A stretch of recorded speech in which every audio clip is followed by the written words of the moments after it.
కన్యకా పరమేశ్వరి అమ్మవారి ఆత్మార్పణ మహోత్సవ కార్యక్రమం నెల్లూరు నగరంలోని స్టోన్ హౌస్ పేటలో వెలిసి ఉన్న శ్రీ కన్యకా పరమేశ్వరి దేవస్థానం నందు జనవరి 31వ తేదీన అమ్మవారి ఆత్మార్పణ మహోత్సవ కార్యక్రమాన్ని ఘనంగా నిర్వహిస్తున్నామంటూ మీడియా సమావేశం నిర్వహించారు। ఈ సందర్భంగా వారు మాట్లాడుతూ స్టోన్ హౌస్ పేటలో కొలువై ఉన్న జగన్మాత శ్రీ కన్యకా పరమేశ్వరి దేవస్థానం నందు స్వస్తి శ్రీ క్రోధినామ సంవత్సర మాఘశుద్ధ విద్య సందర్భంగా జనవరి 31వ తేదీ శుక్రవారం ఉదయం 6 గంటల మొదలు రాత్రి 9 గంటల వరకు జరిగే దీక్ష పురస్కారముగా అమ్మవారి ప్రధాన అర్చకులు శ్రీపీఠం గురువులు శ్రీ లలిత శివకుమార్ స్వామి హర్ష విద్య వాచస్పతి వాస్తు జ్యోతిష శతాధిక ప్రతిష్టాచార్య బ్రహ్మశ్రీ కనుమల్ల సత్యనారాయణ శర్మ ఆధ్వర్యంలో పూజా కార్యక్రమాలు నిర్వహించబడును। ఉదయం 6 గంటల నుండి శ్రీ పినాకిని నది తీరము మందు గంగాదేవి పూజ మహోత్సవంను నది స్థానం కలిశ తీర్థ గృహణం ఉదయం 8 గంటల నుండి గణపతి పూజ స్వస్తి వాచనం సకల దేవత ఆవాహనములు లక్ష్మీ గణపతి హోమం శ్రీ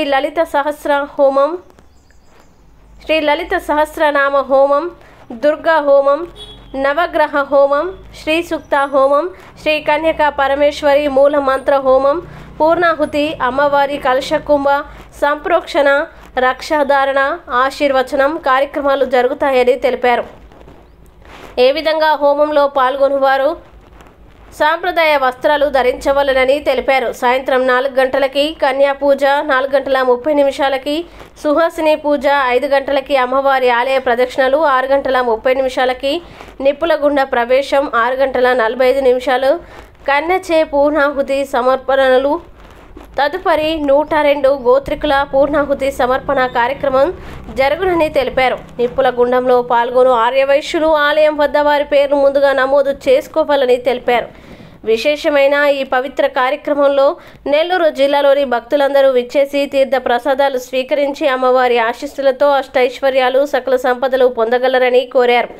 ఈ కార్యక్రమంలో గౌరవ అధ్యక్షులు కొండా ప్రవీణ్ శంకర్, చైర్మన్ కోట గురుబ్రహ్మం, కార్యనిర్వహణ అధ్యక్షులు షేగు షణ్ముగరావు, నిచ్చెనమెట్ల చిరంజీవి, కోశాధికారి బొమ్మిన జనార్దన్ రావు, గౌరవ సలహాదారులు ఎంపీ ఆంజనేయులు, ఉపాధ్యక్షులు Vemula Prasad, joint secretary Munuga Venkateswarlu, committee మెంబర్లు రాజా హజరత్ బాబు, చాటకొండ వెంకటేశ్వర్లు, దర్శి వెంకట జయప్రకాష్, కొలిపాకుల సురేష్ బాబు, వాయుగుండ్ల బ్రహ్మయ్య, పైడా కృష్ణప్రియ, పొడమాల రమేష్, తన్నీరు కిషోర్ కుమార్ తదితరులు పాల్గొన్నారు। మన ఉప ముఖ్యమంత్రి పవన్ కళ్యాణ్ గారు, అలాగే మన యువ నాయకుడు నారా లోకేష్ గారు శ్రీ కన్యకా పరమేశ్వరి అమ్మవారి ఆత్మార్పణ దినోత్సవాన్ని, అట్లాగే శ్రీ పొట్టి శ్రీరాములు ఆత్మార్పణ దినోత్సవాన్ని మేనిఫెస్టోలో పెట్టి ప్రభుత్వ లాంఛనాలతోటి చేస్తామని చెప్పి హామీ ఇవ్వడం జరిగింది। వారు ఇచ్చిన హామీని నిలబెట్టుకొని ప్రభుత్వం రాగానే 189 జీవో ప్రకారంగా ఈ యొక్క ఆత్మార్పణ దినోత్సవాలని ప్రభుత్వ లాంఛనాలతో ఏర్పాటు చేస్తామని చెప్పడం జరిగింది। ఈ సందర్భంగా మేము 27/1/25 సోమవారం రోజున మన ముఖ్యమంత్రి వర్యుల్ని ధన్యవాదాలు తెలిపేదానికోసరంగా మన డూండి రాకేష్ ఆర్యవైశ్య కార్పొరేషన్ చైర్మన్ ఆధ్వర్యంలో ముఖ్యమంత్రి కార్యాలయంలో వారిని కలవడం జరిగింది। వారు ఈ సందర్భంగా రేపు 31వ తారీఖున జరిగే అమ్మవారి ఆత్మార్పణ దినోత్సవ కార్యక్రమానికి పెనుగొండ శ్రీ వాసవి కన్యకా పరమేశ్వరి అమ్మవారికి ప్రభుత్వ లాంఛనాలతోటి ముఖ్యమంత్రి గారు పట్టు వస్త్రాలు సమర్పిస్తానని చెప్పడం జరిగింది। అట్లాగే మీ వర్తకులందరూ కూడా వ్యాపారాలు సజీవుగా జరిగేదానికి మన కూటమి ప్రభుత్వం చిత్తశుద్ధితో ఉందని చెప్పడం జరిగింది। దానికి మన ఆర్యవైశ్యులు అందరూ కూడా వారికి రుణపడి ఉంటారు। దీనికి మన ఆర్యవైశ్య పెద్దలైనటువంటి టీజీ వెంకటేష్ గారు అయితేనేమి, మన డూండి రాకేష్ గారు అయితేనేమి, శ్రీరామ్ తాతయ్య గారు అయితేనేమి, అలాగే మన సోమిశెట్టి వెంకటేశ్వర్లు గారు ఎంతో ప్రయత్నం చేసి ఈ కార్యాన్ని సాధించారు। అలాగే వారికి తోడుగా మన నెల్లూరు మన మంత్రివర్యులు పొంగూరు నారాయణ గారు అయితేనేమి, మన మంత్రివర్యులు రామనారాయణ రెడ్డి గారి సహకారం కూడా ఎంతో ఉన్నది. వారికి కూడా మేమందరం కూడా ధన్యవాదాలు తెలియపరుచుకుంటున్నాము. అలాగే రేపు 31వ తారీఖున ఇక్కడ మన నెల్లూరు శ్రీ కనికాపరమేశ్వరి దేవస్థానంలో శ్రీ కనికాపరమేశ్వరి అమ్మవారి అగ్నిప్రవేశ మహోత్సవం కూడా జరుగుతుంది. దానికి ఉదయం నుంచి సాయంత్రం దాకా అనేక కార్యక్రమాలు జరుగుతున్నాయి. ఉదయం 6 గంటల నుండి శ్రీ పినాకిని నదీ తీరమందు గంగాదేవి పూజ మహోత్సవం, నదీ స్నానము, కలశ తీర్థ గ్రహణము ఉంటుంది. ఉదయం 8 గంటలకు గణపతి పూజ, స్వస్తి వాచనము, సకల దేవతల ఆహ్వానము, లక్ష్మీ గణపతి హోమము, శ్రీ లలితా సహస్రనామము హోమము, దుర్గా హోమము, నవగ్రహ హోమము, శ్రీ సూక్తి హోమము, రుద్ర హోమము, శ్రీ కనికా పరమేశ్వరి మూలమంత్ర హోమం, పూర్ణాహితి, అమ్మవారి కలశ సంప్రోక్షణ కార్యక్రమాలన్నీ కూడా జరుగుతాయి. అలాగే సాయంత్రం 4 గంటలకు కన్య పూజ జరుగుతుంది. తర్వాత 4:30కు సుహాసిని పూజ, 5 గంటలకి అమ్మవారి ఆలయ ప్రదక్షిణము, 6:30 గంటలకి 6:45కి కన్యచే పూర్ణాహుతి సమర్పణ జరుగుతుంది. దానికి తదుపరి 102 గోత్రీకులు పూర్ణాహుతి కార్యక్రమం కూడా జరుగుతుంది. దానికి సుమారు ఒక 30 మంది దాకా ఉపవాసం ఉండి 6:45 అగ్నిగుండం తొక్కేదానికి కూడా అందరూ రెడీగా ఉన్నారు. కాబట్టి ఈ కార్యక్రమాలన్నీ రంగరంగ వైభవంగా జరుగుతాయి. గతంలో జరిగిన దానికన్నా భిన్నంగా కూడా జరుగుతాయి. కాబట్టి నెల్లూరులో ఉండే భక్తులందరూ కూడా ఒక్క ఆర్యవైశ్యులే కాకుండా ప్రతి ఒక్కరూ కూడా వచ్చి అమ్మవారిని దర్శించుకొని అమ్మవారి కార్యక్రమాలు తిలకించి అమ్మవారి కటాక్షాలకు పాత్రలు కావాల్సిందిగా అందరికి కూడా మనవి చేస్తున్నాము. ఈ యొక్క కార్యక్రమానికి ఉభయకర్తగా నేను చైర్మన్ గా నేను వ్యవహరిస్తున్నాను. కాబట్టి ప్రతి ఒక్కరికి కూడా తప్పకుండా హాజరు కావాల్సిందిగా మనవి చేసుకుంటున్నాము. జై వాసవి. మన కులదేవత ఆర్యవైశ్యుల ఆరాధ్య దేవత శ్రీ వాసవి కనికా పరమేశ్వరి ఆత్మార్పణ దినోత్సవం అందరికీ చేయవలసిందిగా కూర్చున్నాను. ఏమేం జరిగేదంతా పెద్దలు కుటుంబం గారు, షణ్ముఖం గారు చెప్తున్నారు. ముఖ్యంగా ఈ విషయం చెప్పచ్చో చెప్పకూడదో తెలియదు, కానీ ఇంకా పాత కమిటీ వారు కొన్ని వస్తువులు ఇవ్వలేదు, హ్యాండ్ ఓవర్ కూడా చేయలేదు.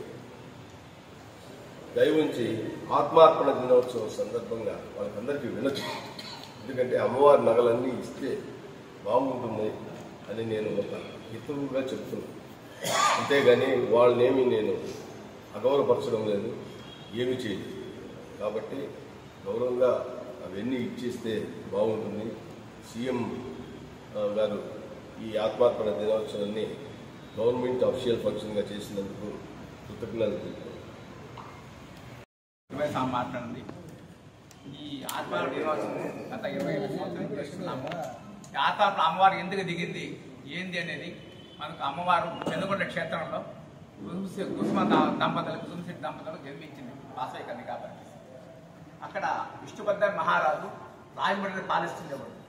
అది రాజమహేంద్రవరం కాకపప్పటి ఇప్పుడు రాజమండ్రి అయింది. ఆ రాజమహేంద్రవరంలో రాజు కప్పం కట్టుకుంటూ ఈ కుసుమశెట్టి అక్కడ ఆ ప్రాంతాన్ని పాలిస్తుండేవాడు. ఆ పాలిస్తున్నప్పుడు అప్పుడు రాజుగారు పోతూ గ్రామంలో వస్తుంటూ ఈ కన్నికా పరమేశ్వరి తోటలు ఆడుకుంటూ ఉండింది. ఆమెను చూసి వరించబడ్డారు. అప్పుడు ఈ యొక్క రాజుగారు దూతల ద్వారా అక్కడ కన్నికా పరమేశ్వరి పంపించినప్పుడు వీళ్ళు 6 వయసులో ఒకటయ్యి మీరు చేసుకోవడానికి లేదు, మీరు వేరే మేమే కులుస్తాము, మీరు చేసుకోవడానికి లేదని చెప్తారు. కొంతమంది 6 వయసును బట్టి చేయాల్సింది పట్టుబట్టి అప్పుడు అమ్మాయికి వాసవి అమ్మవారికి వివాహం నిశ్చయం చేస్తారు. ఈ కన్నికా పరమేశ్వరి శివభక్తులు అమ్మవారి పాతి స్వరూపం మొదటి నుంచి ఈ యొక్క స్వరూపమైంది తప్ప ఆమెకి నిర్ణయించుకొని అప్పుడు ఈ అగ్నిగుండం పెంచుకొని వాసవి కన్నికా పరమేశ్వరి వివాహం పెళ్లికి రెడీ అవుతుంది. వివాహం అగ్నిగుండం పెంచుకుని అగ్నిగుండం దూకేస్తారు. ఆమెతో పాటే ఈ 102 గోత్రీకులు కూడా 102 గోత్రీకులు గోతాలు పట్టుకొని హోమగొట్టాలు కట్టుకొని వాళ్ళు కూడా అగ్ని ప్రవేశం చేస్తారు. అగ్ని ప్రవేశం చేసిన తర్వాత ఆత్మాపవతారందరూ అప్పుడు కన్నికా పరమేశ్వరి ఆకాశంలో అంతర్ధానం అయిపోయి అప్పుడు మీకు 6 వయసులో 102 గోత్రీకులు ఎవరైతే నా కోసం త్యాగం చేసి నాకు అగ్నిహోత్రం ఉంటారో మీకు కుటుంబాలు సైశ్వర్యం సంపాదిస్తాను, 6 వయసులో వెలుగు ఉంటారని చెప్పి అందరికీ వరం ఇస్తున్నాను. అమ్మవారి ఆత్మశాంతి కోసం చేసేది ఆత్మహత్య దినోత్సవం మహోత్సవం. ఇది దేశం మొత్తం చేస్తారు. ఈ వాసవి కనకాపరమ ఆత్మహోత్సవం ఇది మాఘశుద్ధ విధి రోజు జరుగుతుంది. ప్రతి ఒక్కరు నిప్పులు గుండం కార్యక్రమం ఉంటుంది. ఉదయం వచ్చేసి ఉదయం పెన్నాన్ని తీర్థం చేసుకుని 102 కలశాలు తీర్థం చేసుకొచ్చి అక్కడ అమ్మవారి దర్పదర్శనం మీద అభిషేకం చేస్తాము. అభిషేకం అయిపోయిన తర్వాత యాగశాలలో హోమాలు ఉంటాయి. గణపతి హోమం, నవగ్రహ హోమం, సూర్య మహాలక్ష్మి హోమం, రుద్రహోమం అన్నీ ఉంటాయి. ఈ హోమాలు అయిపోయింది. మధ్యాహ్నం పూర్ణాహుతి అయిపోతుంది. అది అయిపోయిన తర్వాత 3 గంటలకి అమ్మవారికి సువాసిని పూజ ఉంటుంది. అమ్మవారికి ఒక చిన్న పాపకి ఒక అమ్మవారి వేషం తీయించుకుంటే అప్పుడు వేషం తగ్గి ఇంటి దగ్గర తీసుకొచ్చి తల్లిగా మంచిగా పూజ పాదపూజ చేసి దాని తర్వాత సువాసిని పూజ చేయించి తర్వాత అమ్మాయిని అక్కడ పెట్టి ఈ నిప్పులు కూడా కేవలం 30 మంది దాకా ఉంటారు. ఈ పెన్నాలకి వెళ్ళి స్నానం చేసుకొని అక్కడి నుంచి వస్తారు. వచ్చి 6 గంటల నిప్పులు కొట్టినాం. కరెక్ట్గా 6:45కి అమ్మవారు అగ్నిప్రవేశం చేసిన టైం.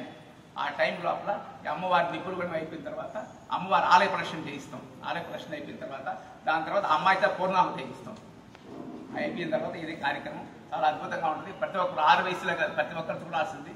చూసి తరించండి. అమ్మవారు వచ్చి తీర్థప్రసాద స్వీకరణ కూర్చున్నాము. 2-3 తారీఖుల్లో వసంత పంచమి సందర్భంగా చిన్నపిల్లకాయలకి ఉదయం 9 గంటల నుంచి రాత్రి 8 గంటల దాకా చిన్నపిల్లకాయలకి అయితే బీటెక్ పిల్లకాయల దాకా సరస్వతి పేదాక్షరాలు రాస్తాం 4 మీద. ఇది గత 15 ఏళ్ళు చేస్తున్నాం ఈ కార్యక్రమం. ప్రతి ఒక్కరూ వచ్చి రాయించుకోవాల్సిందిగా కోరుచున్నాం. 2-3 తారీఖులు